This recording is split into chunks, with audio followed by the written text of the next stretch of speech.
최근에 보면은 그 부동산 시장에 예언들이 많아요. 뭐 유튜브, 뭐 블로그 등에서 사실 뭐 부동산 시장이라는 데가 대학교의 어떤 교수님들, 그다음에 뭐 기자들, 그리고 이제 전문가 집단들, 부동산 그 강의를 하시는 전문가 집단들, 뭐 특별히 뭐 이렇게 체계적인 연구가 이루어지는 곳은 아니에요.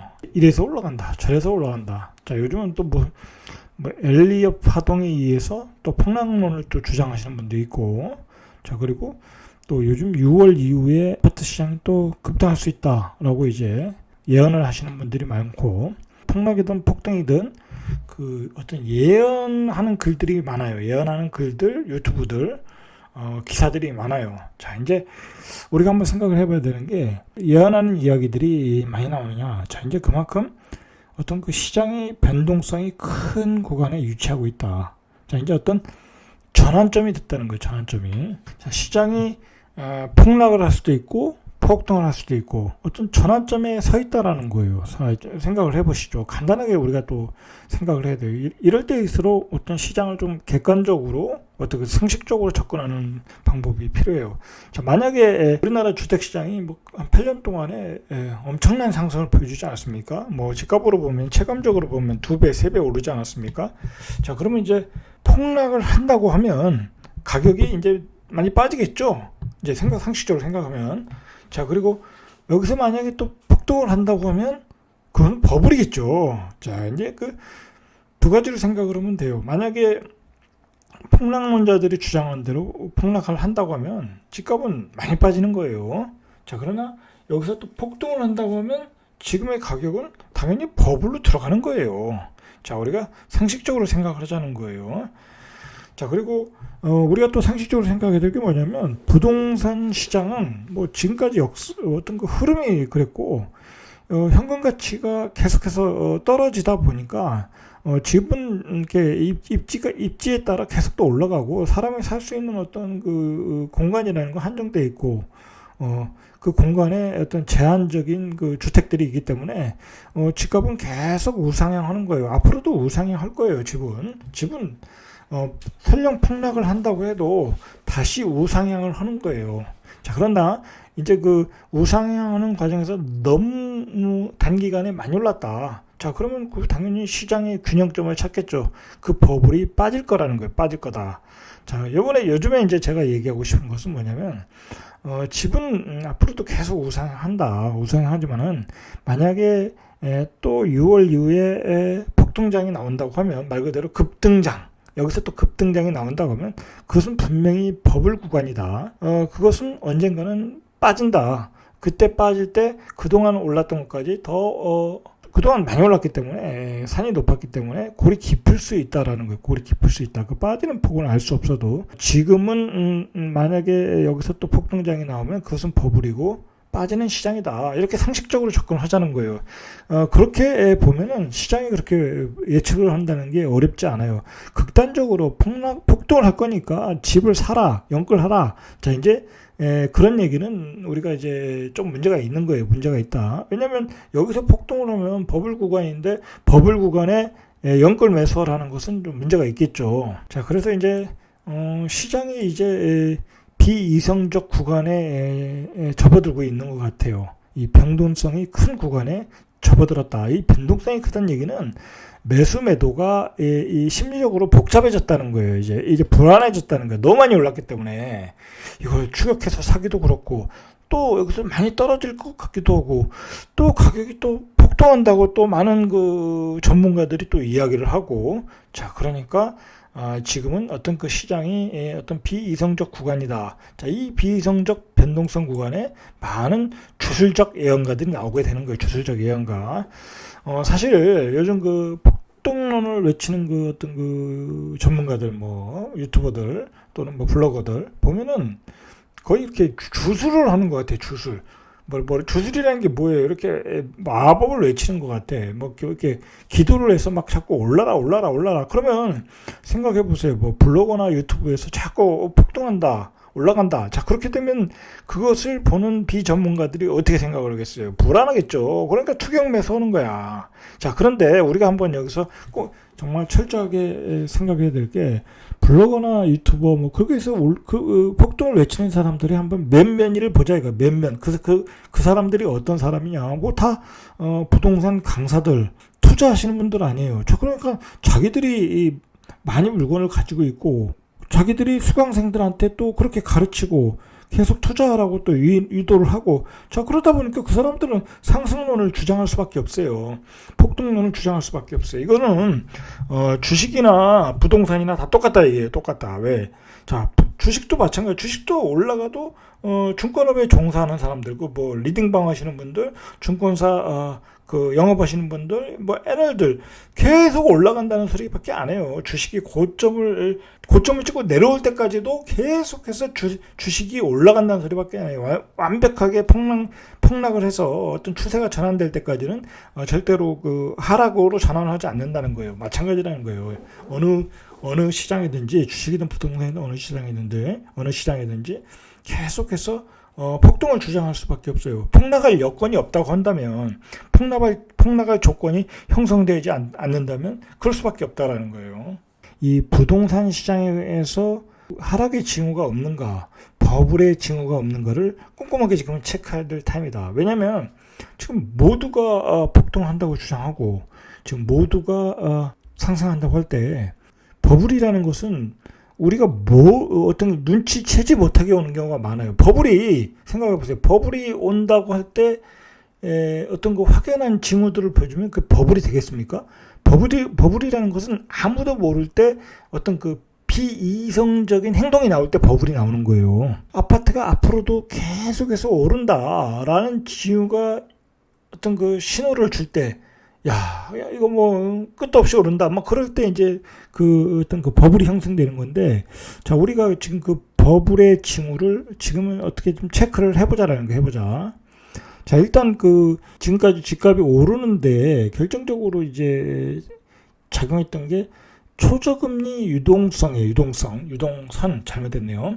자, 초저금리 유동성이었는데 이러한 트렌드가 이제 서서히 막을 내리고 있다라는 거예요. 아직은 이제 초저금리 유동성을 유지하고 있지만 이제 앞으로 이제 연준에서 이제 버블이라는 자산 버블이라는 경고를 분명히 하지 않았습니까? 세계의 어떤 그 금융시장의 그 뭐랄까 통제 능력을 가지고 있는 연준에서 분명히 지금의 자산 시장은 버블이라는 것을 분명히 이렇게 우려를 표시했어요. 그러니까 공신력 있는 기관에서 얘기했기 때문에 우리는 한번 그것 자체가 하락의 버블의 징후라고 분명히 봐야 되는 거예요. 자, 그 연준에서 경고를 하고 그 초저금리 유동성을 곧 틀어막을 준비를 하고 있다라는 거예요. 그 트렌드가 바뀌고 있다 지금. 이제 조심을 해야 된다는 얘기예요.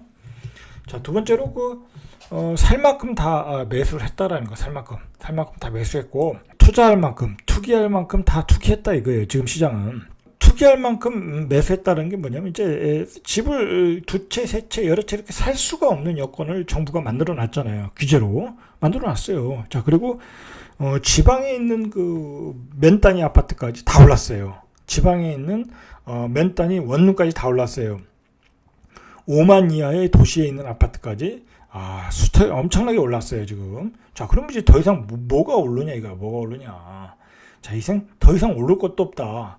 자, 그리고 이미 영끌에서 많은 20, 30대들이 집을 샀어요. 자, 그리고 많은 사람들이 자식들에게 다 증여를 했어요. 자, 그리고 세 번째로 이제 감당하기 어려운 수준만큼 가격이 올랐어요. 감당하기 어려운 만큼. 뭐 그거는 뭐 이제 아파트가 2배, 3배 올랐기 때문에 뭐 서울의 역세권에 10억, 뭐 준역세권에 뭐 10억.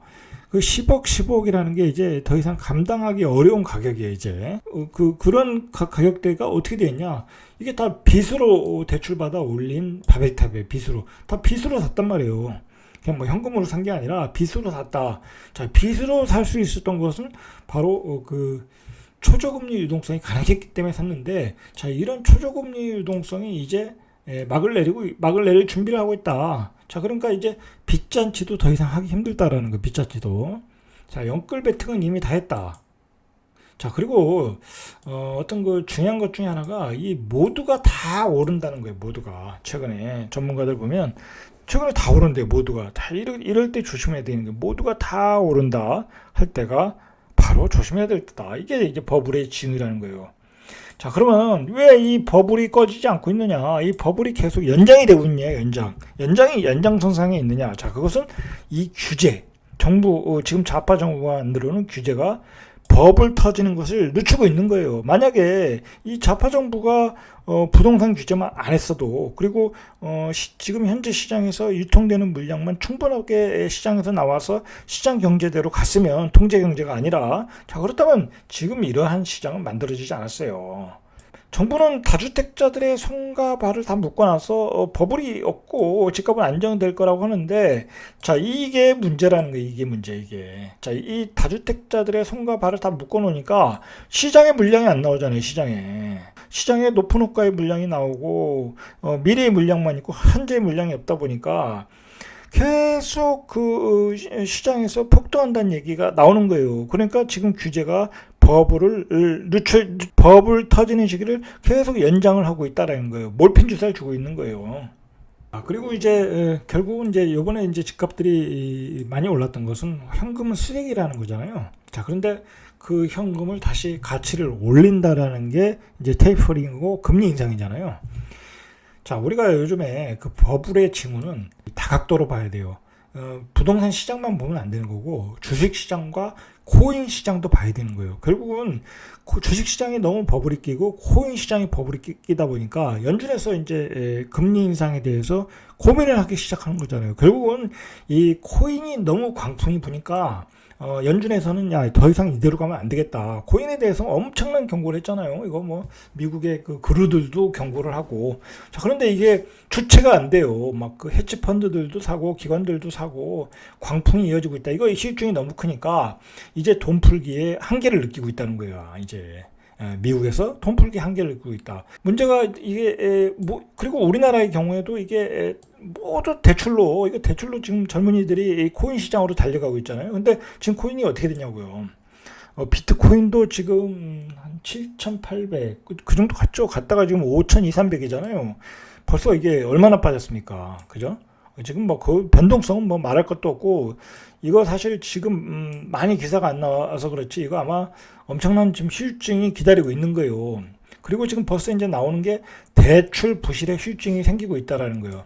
자, 이런 코인 시장에서의 광풍이 금리 인상에 대한 어떤 동기가 될 수 있다라는 거예요. 지금 미국에서도.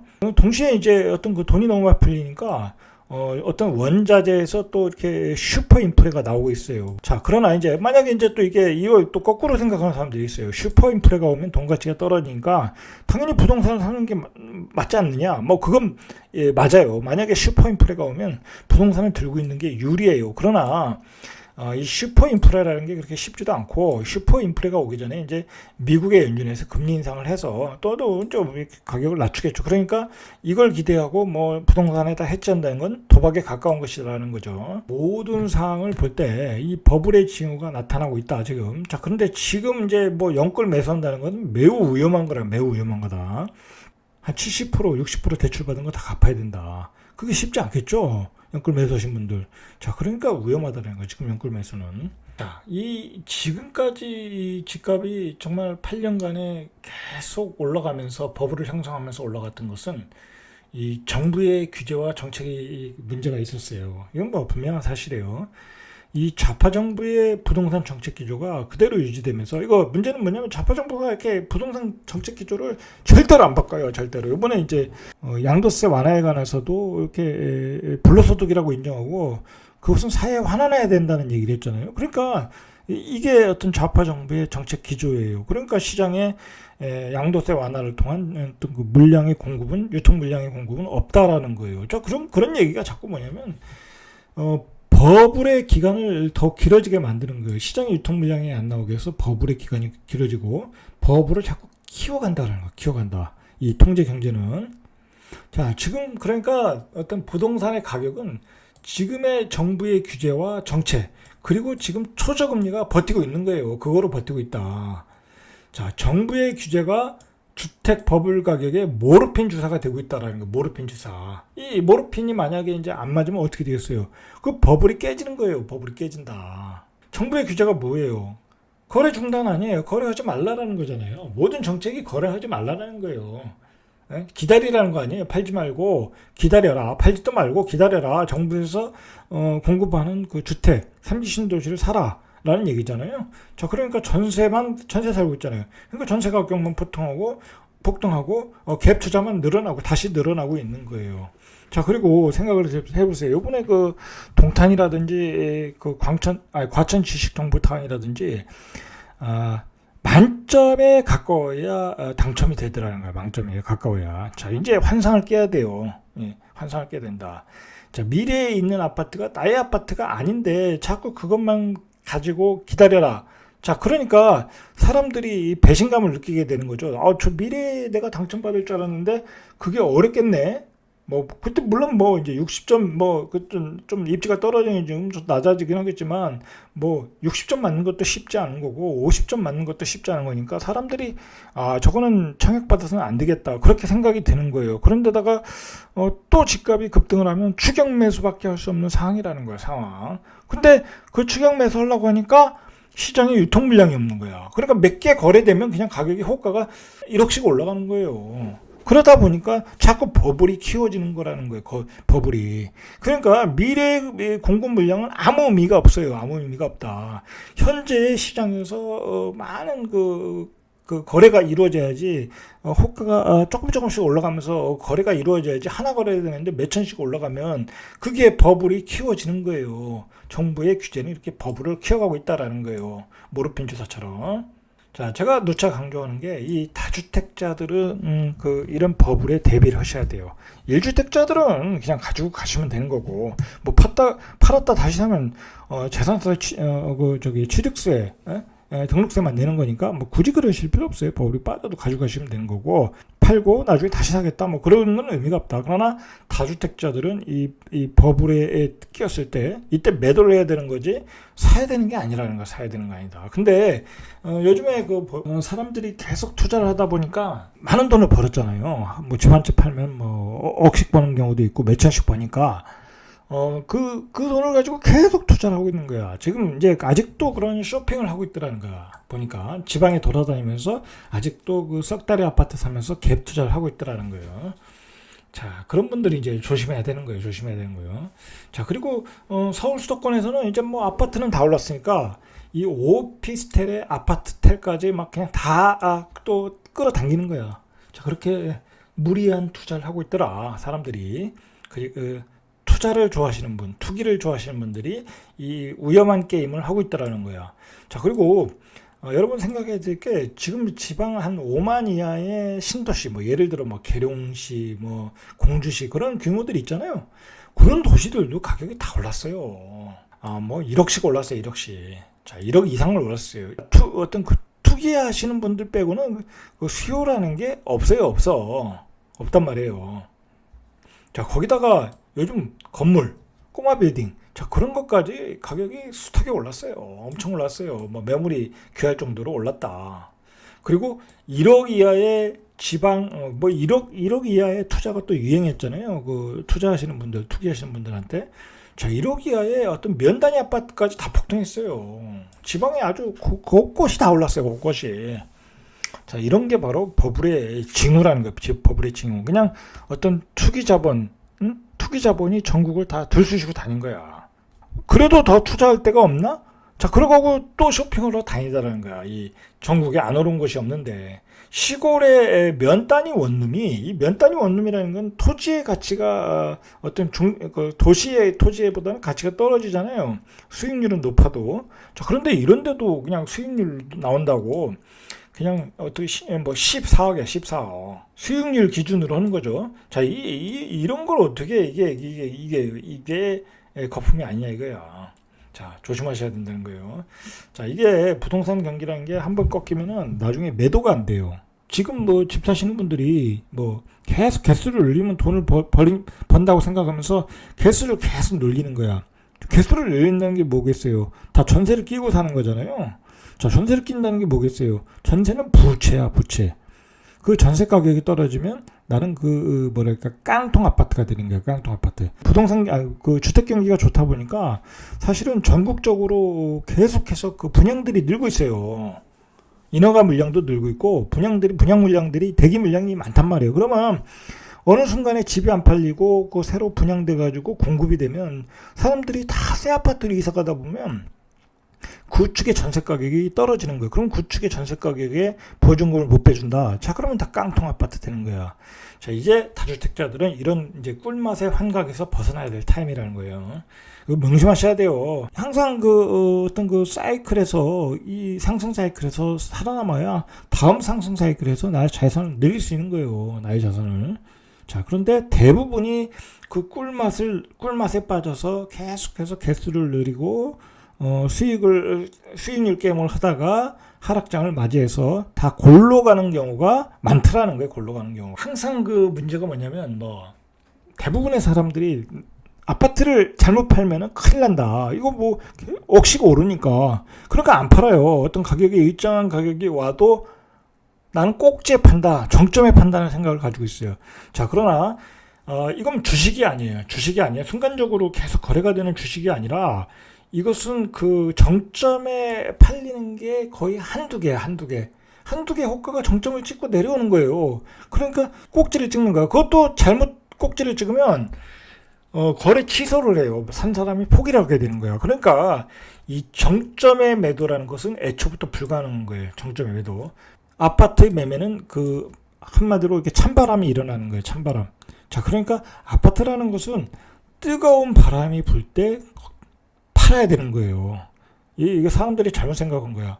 그냥 나는 그 최고 가격에 팔겠다. 앞으로 아파트 가격은 계속 오른다. 그런 생각으로 계속 안 파는 거예요. 바람이 지나가면, 뜨거운 바람이 지나가면 사람들이 이성적으로 생각을 하기 시작해요. 그리고 주변에서 많이 말을 들을 거 아니에요. 이제 비이성 막 오를 때는 사람들의 말을 안 들어요. 근데 약간 좀 이상할 때는 주변의 말을 듣는 거야. 야, 그러면 주변에서 그래요. 아파트가 많이 올랐는데 너 그거 왜 사냐? 큰일 난다. 자, 그러면 이제 사람이 이성적으로 돼서 팔질 않는다는 거야. 자, 그러니까 만약에 6월 이후에 어떤 폭등장이 만약에 온다. 자, 그러면 아파트를 팔으실 분들은 그 기회에 다 팔으셔야 돼. 그 타임을 놓치면은 어렵다라는 거야. 어떤 그 주택의 매도라는 것은 어떤 비이성적 관계가 몰려올 때 매도를 해야 되는 거예요. 대부분이 이때 또 매도를 안 해. 계좌를 달라고 하면 또 계좌도 안 주고 또 매도했다가 또 계약을 취소해요. 배액 주고. 자, 그러다 이제 절망하게 된다는 거예요. 절망한다. 자, 그러면 이제 매도해야 될 물건들은 어떤 물건들일까 한번 보시죠. 어떤 물건들을 우리가 매도해야 되는가. 자, 일단 다주택자를 가지신 분들은 이제 매도를 해야 돼요. 물량을 줄이셔야 돼. 세금에 관한 문제는 개별적인 거니까 거기까지는 얘기 않더라도 어쨌든 물량을 줄여나가야 된다. 자, 아니면 증여를 하시든지 해야 된다. 자, 그리고 지방 아파트들, 지방에 좀 오래된 아파트들 있잖아요. 그 썩다리 아파트들, 갭 투자하신 분들.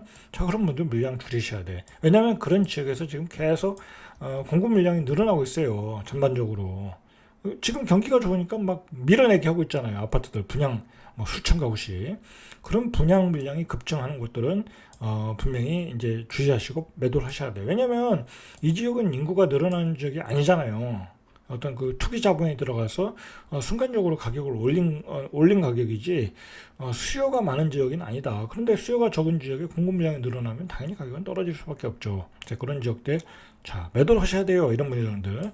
자, 그다음에 서울 수도권의 그 오래된 재건축 불가능한 아파트들. 재건축이 가능한 아파트는 미래의 어떤 잠재 능력이 있잖아요. 성장성이 있는 아파트들이니까 가져가셔도 돼요. 그런 아파트는. 그러나 어떤 그 오래된 재건축 불가능 아파트 이런 물량 이제 털으셔야 되는 거고.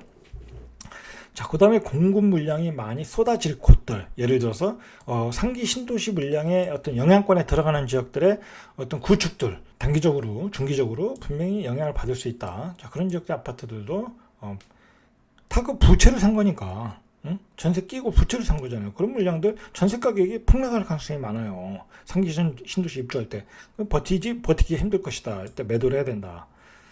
자, 그리고 이제 계속해서 요즘 투자하시러 어떤 지방 계속 이제 어느 지역 띄우잖아요. 그 띄우는 사람들이 있어요. 자, 그러나 여러분들이 생각하셔야 될 게 뭐냐면 예전에 이제 규제가 적을 때 어떤 취득세라든지 그런 규제가 적을 때 투기하기 좋은 조건일 때는 예전에 일진이 들어가고 어느 지역에 먼저 들어가고 이진이 들어가고 그 일진 물량을 이진이 받고 이진 물량을 삼진이 받고 자, 이러한 호시절이 있었잖아요. 그 시절이. 근데 이런 시절은 다 갔다. 자, 지금은 제가 보기에는 1진밖에 안 들어가요. 잘 들어가야 1.5진? 2진도 못 들어와. 이제 그런 시장에 어떤 개 투자하시는 분들이 극소수라는 거예요. 본인들은 많다고 생각을 하지만 전체적으로 많지 않다라는 거야. 많지 않다. 이제 자체적으로 어떤 투기 세력끼리 어떤 그 회전하면서 가격이 올라가는 어떤 그런 패턴은 사라지고 있다라는 거예요. 자, 그런 패턴, 옛날의 패턴을 기억하고 아직도 물량을 늘린다는 거는 한마디로 바보 같은 짓이다라고요. 바보 같은 짓. 부동산으로 돈을 버신 분들은 부동산밖에 안 해요. 주식으로 돈을 버신 분들은 주식밖에 안 해요. 자, 그래가지고는 어떤 자산을 늘리는데 한계가 있다. 자, 그리고 부동산으로 돈을 버신 분들은 계속 부동산에 계속 그 돈을 굴리는 거야. 거기서 어떤 중독이 돼가지고, 자, 뭐 시장이 어떻게 추세가 바뀌는지도 모르고 계속 돌린다.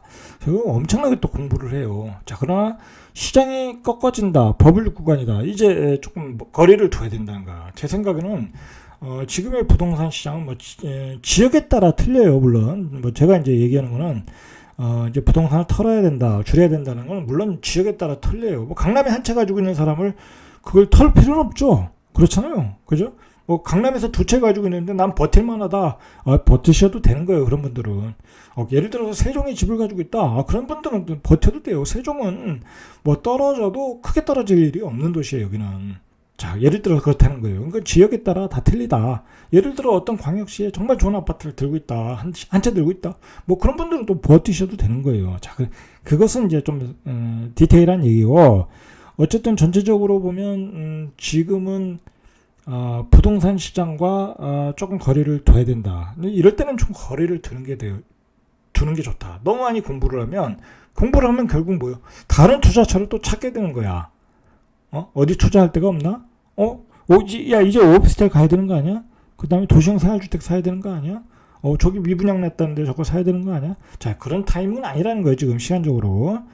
지금은 버블 구간으로 들어가 있기 때문에 뭘 더 사는 구간이 아니라 어떻게 나의 물량을 다 털어낼 것이냐. 가능한 한 털어내고 현금을 확보해서 다른 투자 상품에서 어떤 빠르게 순환하는 다른 투자 상품들. 예를 들어서 요즘 또 금이 뜨고 있잖아요. 이제 비트코인이 가고 금이 좀 많이 올랐어요. 요즘 최근에. 예를 들어 설명하는 거예요. 자, 마찬가지로 이제 뭐 미국의 주식시장도 이제 뭐 많이 떨어진 종목이 있으면 예를 들어서 이제 뭐 그런 쪽으로 이렇게 다양하게 어떤 투자 상품을 만들어 나가야지 한 분야에서 계속 돈을 굴리다가는 그 사이클에 망할 수가 있다라는 거예요. 그 자산 상품에 망할 수 있다라는 거예요. 예를 들어서 주식시장에만 계속 몰두라는 거예요. 그냥 주식시장은 꺾어졌는데 계속 투자하는 거예요. 어떻게 되겠어요? 그 몇 년간은 또 계속 하락장을 맞고 그 다음에 투매를 하게 되는 거예요. 부동산도 마찬가지고. 자, 그 종목에서 그 상승 사이클이 끝났다 그러면 나올 준비를 해야 되는 거예요. 나올 준비. 자, 그래서 그 현금을 챙길 준비를 해야 된다는 거예요. 현금을 챙길 준비를 한다. 자, 그런 점에서 지금은 부동산은 어떤 영끌할 타임이 아니라 매도를 해야 될 타임이다라는 거. 매도를 해야 될 타임이다. 특히 다주택자들은. 자, 그 매도한 자금을 들고 다른 투자 상품에서 기회를 찾아야 된다는 거예요. 찾아야 된다. 제가 누누이 얘기하지만 이 고액 자산가일수록 현금화율을 높이셔야 돼요. 고액 자산가는 만약에 내가 10억 이상을 현금화한다면 그 10억의 가치는 어마어마하게 큰 거예요. 나중에 진짜 예를 들어서 버블이 꺼지는 단계 가서 진짜 좋은 강남의 아파트가 미분양이 날 수도 있어요. 예를 들어 지금은 상상할 수 없는 얘기지만 강남의 아파트가 미분양이 난다. 뭐 송파에 있는 아파트가 미분양이 난다. 그때 그 현금 들고 사시면 되는 거예요. 자, 그런 게 불가능할 것 같죠? 버블 구간이 들어갔다 버블이 깨지는 기간에는 그런 것도 가능해요. 근데 그때 다 못 들어가서 문제이지. 자, 그러니까 현금을 들고 기다려라. 자, 이게 제가 여러분들에게 이야기하고 싶은 이야기의 주제입니다. 자, 오늘은 여기까지 이상 절대값 TV의 명품 PD 한PD였습니다.